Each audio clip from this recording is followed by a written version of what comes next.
in the workplace, it gets complicated when you're now working with teams and your success is wrapped up into somebody else, or maybe even a perfectionistic boss. Like that's a whole different layer. Yeah. How do we take that approach?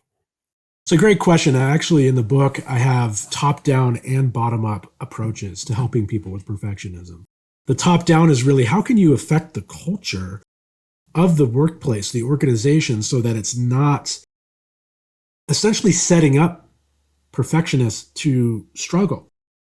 And then I have individual strategies that a manager, a leader, could take and work with an individual employee who's struggling.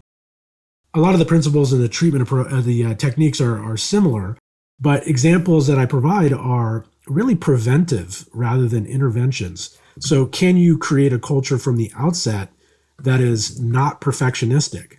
A lot of people do things unwittingly, not understanding that they're creating a culture of perfection or perfectionism, such as, praising people out in the community. They think having, a giant whiteboard with the sales numbers and praising people for their being on the top of the leaderboard is motivating. And it is for a lot of people, but for the people who have put in every ounce of their energy and they're not cracking the top 10, it can be extremely demoralizing. And that can create a cycle where they're just spiraling downward. Mm.